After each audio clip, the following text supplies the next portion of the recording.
يا الله محمد رسول الله لا إله إلا الله محمد رسول الله আল্লাহ সুবহানাহু ওয়া তাআলা মুমিনদের অত্যধিক মেহেরবান, দয়ালু। এই জ্ঞানটুকু, বুঝটুকু সকল মানুষ লাভ করতে পারে না। মান ইউরিদিল্লাহু খাইরান ইউফাক্কিহু ফিদ্দীন। আল্লাহ তার বান্দাদের মধ্য থেকে যার কল্যাণ চান, যার কিছু ভালো করতে চান, তাকে হকের উপর প্রতিষ্ঠিত রাখতে চান, তাকে তিনি দ্বীনের সঠিক জ্ঞান দান করেন। ইউফাক্কিহু দ্বীন, সে যাতে সঠিক জ্ঞান, দ্বীনের জ্ঞান অর্জন করতে পারে, সেই জ্ঞানটা তিনি দান করেন। আর যেই ব্যক্তি দ্বীনের সঠিক জ্ঞান লাভ করেছে, সে দ্বীনের পথে পরিচালিত হয়। মানুষ চরম ভুল ভ্রান্তির মধ্যে নিমজ্জিত হয়ে যায় সেই জ্ঞানের অভাবে। আমরা ইদানিংকালে শুনছি, আমি গতকাল রাত্র একটা খবরে শুনলাম, এক হুজুর কে সাংবাদিক প্রশ্ন করছে যে আপনারা এই সরকারকে আপনাদের দাবি মানতে বাধ্য করবেন, এটা বলেছেন, কিভাবে করবেন? হুজুর এত পরাজিত মানসিকতার অধিকারী, এই কথাটা শুনি ভয় পেয়ে গেছে। বলছেন আমরা এই কথা বলিনি, বাধ্য করব এই কথাটা বলিনি। এটা ব্যক্তিগতভাবে কেউ বলতে পারে, আর আমরা বুঝাতে থাকব। অর্থাৎ তাগুতের কাছে তারা দাবি করতেছে তোমরা এই আইনটা তৈরি করো, এবং সে বলতেছে যে এই ব্যাপারে আইন বিশেষজ্ঞরা আছেন, তারা ব্লাসফেমি আইনের কথা বলছে। হুজুর সে এত বড় নির্বোধ অজ্ঞ, সেই এই আইনটা কি সে নিজে জানে না? এই আইনটা যে আল্লাহ তৈরি করে দিয়েছেন। রাসূলুল্লাহ সাল্লাল্লাহু আলাইহি ওয়াসাল্লাম এবারে স্পষ্ট বর্ণনা দিয়েছেন, আইনটা আল্লাহ তৈরি করেছেন, কি আল্লাহ বলে দিয়েছেন, ওয়াতিলুহুম হাত্তা লা তাকুনা ফিতনাতুন ওয়া ইয়াকুনা আদ-দীনু কুল্লুহু লিল্লাহ। আল্লাহর দ্বীন পরিপূর্ণভাবে বিজয়ী না হওয়া পর্যন্ত, আল্লাহর দ্বীনের বিপরীত যত প্রকারের কাজকর্ম আছে সেগুলো হলো ফিতনা, আর ওই ফিতনা নির্মূল না হওয়া পর্যন্ত তোমরা এদেরকে হত্যা করতে থাকো। আল্লাহ আদেশ করে দিয়েছেন এদের হত্যা করার জন্য। রাসূলুল্লাহ সাল্লাল্লাহু আলাইহি ওয়াসাল্লাম স্পষ্ট বলে দিয়েছেন, মান বাদদালা দীনাহু ফাকতুলু, যে তার দ্বীনকে পরিবর্তন করে তোমরা তাকে হত্যা করো। আল্লাহ আইন তৈরি করেছেন, আল্লাহ রাসূল এটা কার্যকরী করেছেন। সরাসরি রাসূল এই নির্দেশ, সার্বজনীন নির্দেশ দিয়ে গেছেন যে নিজেকে মুসলিম দাবি করে, আর দাবি করার পর সে আল্লাহর বিরুদ্ধে, রাসূলের বিরুদ্ধে সে তার আকীদা প্রকাশ করে, বিশ্বাস প্রকাশ করে, কর্ম করে সে তার দ্বীনকে পরিবর্তন করলো, তার শাস্তি আল্লাহ বলে দিয়েছেন, তাকে হত্যা করো। রাসূল নির্দেশ দিয়েছেন এবং নিজে কার্যকরী করিয়েছেন, তোমরা তাকে হত্যা করো। যেইভাবে রাসূলুল্লাহ সাল্লাল্লাহু আলাইহি ওয়াসাল্লামের নির্দেশে কাব ইবনে আশরাফকে হত্যা করা হয়েছিল, রাসূলুল্লাহ সাল্লাল্লাহু আলাইহি ওয়াসাল্লামের নির্দেশে ইবনে খাতালকে হত্যা করা হয়েছিল। কোন অবস্থায়? কাবাগরের গিলাফ ধরে সে লটকে রয়েছিল। সেই কাবাগরের গিলাফ ধরে লটকে থাকা অবস্থায়ও তাকে রক্ষা করা হয়নি। সেই সময় বলছেন যে ওই অবস্থায় তাকে হত্যা করো, কারণ সে মদিনায় এসে ইসলাম গ্রহণ করেছিল ইবনে খাতাল। এরপর মক্কায় ফিরে গিয়ে সে আবার তার কুফরি ধর্মে ফিরে গিয়েছিল।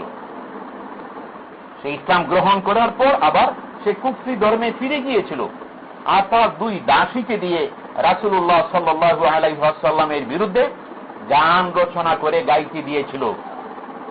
আর তার এই দুইটা দাসীকে হত্যা করার নির্দেশ দেওয়া হয়েছিল।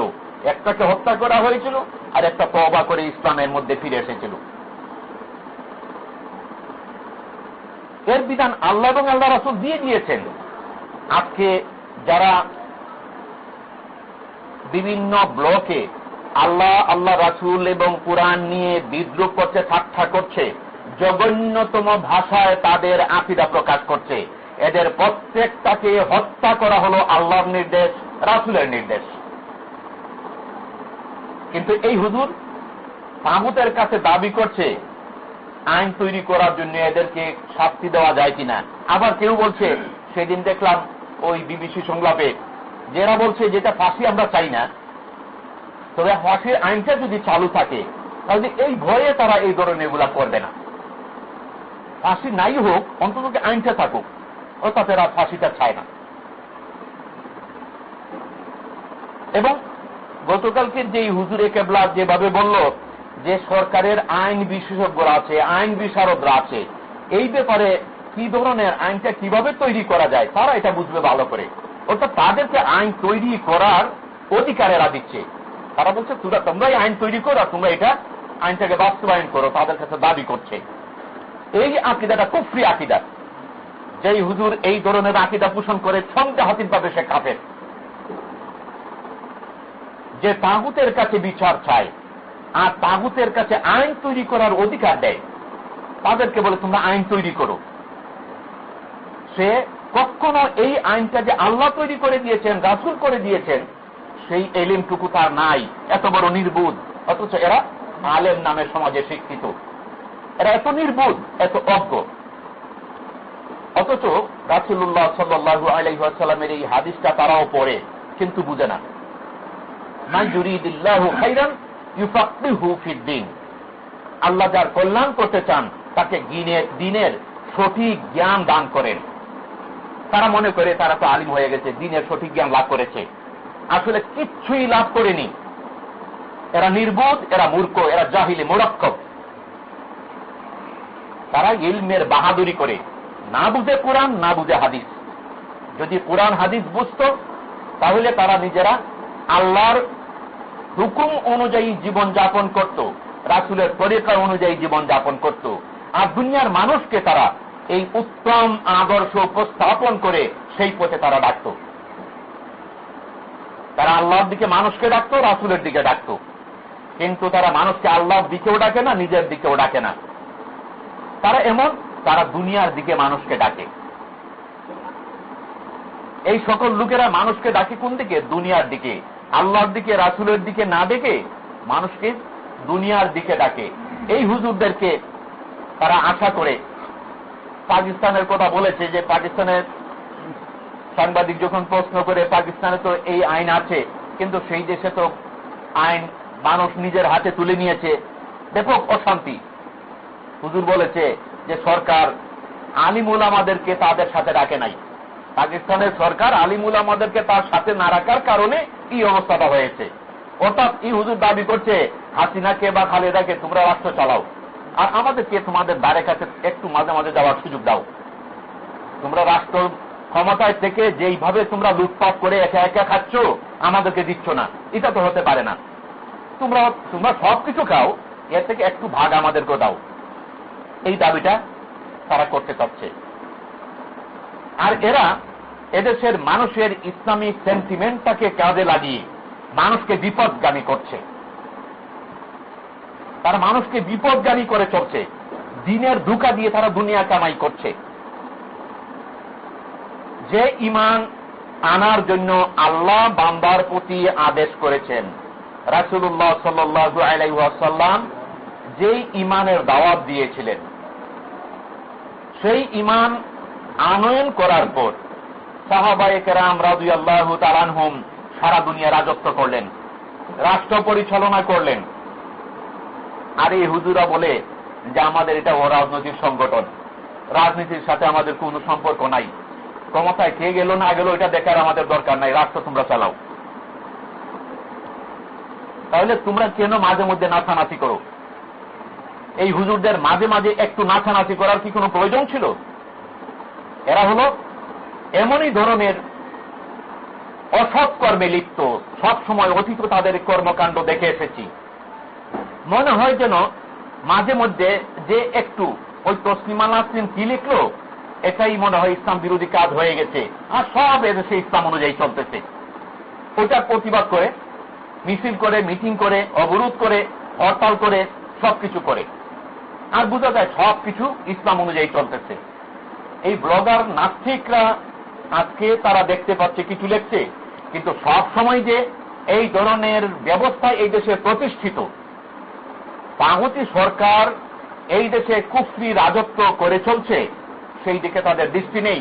বরঞ্চ এই আন্দোলনের মাধ্যমে তারা বুঝিয়ে দিচ্ছে হাসিনা সরকার পুরাপুরি একটা ইসলামী সরকার, এর বিরুদ্ধে কিছু করা যাবে না। বরং এই শাহবাগে যে কিছু হচ্ছে এটা ইসলাম বিরোধী, আর বাকি সব ইসলামী অনুযায়ী চলতেছে।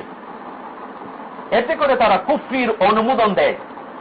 তাদের এই আন্দোলনের মাধ্যমে মানুষকে বিভ্রান্ত করে এদেশ থেকে কুফরির রাজত্ব যে নির্মূল করা দরকার, তাগুতের মসনদ চুরমার করা দরকার, দ্বীনে হককে বিজয়ী করা দরকার।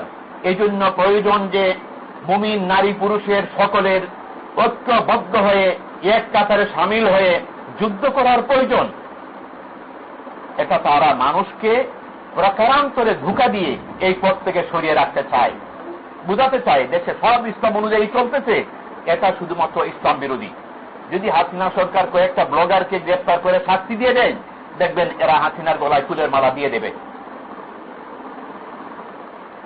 এটার কারণটা কি? কারণটা হলো দ্বীনের জ্ঞান এদের নেই, এরা দ্বীন বুঝতে পারে নাই। দ্বীনের যে ইলম আল্লাহ অর্জন করার তৌফিক দান করেছিলেন হযরত বেলাল রাদিয়াল্লাহু আনহুকে, সুহাইব রুমিকে, সালমান ফারসিকে, যে জ্ঞান দান করেছিলেন আবু বকর, উমর, উসমান, আলী সহ সাহাবায়ে কেরাম রাদিয়াল্লাহু তাআলা আনহুমদেরকে, সেই ইলম এদের অর্জিত হয়নি। এরা দ্বীনের জ্ঞান এরা লাভ করতে পারেনি। এই জন্য তারা দ্বীন বুঝতে পারে না, ঈমান বুঝতে পারে না, বিভ্রান্তির মধ্যে নিজেরা নিজেদেরকে ডুবিয়ে রেখেছে। মুহাম্মাদুর রাসূলুল্লাহ, লা ইলাহা ইল্লাল্লাহ মুহাম্মাদুর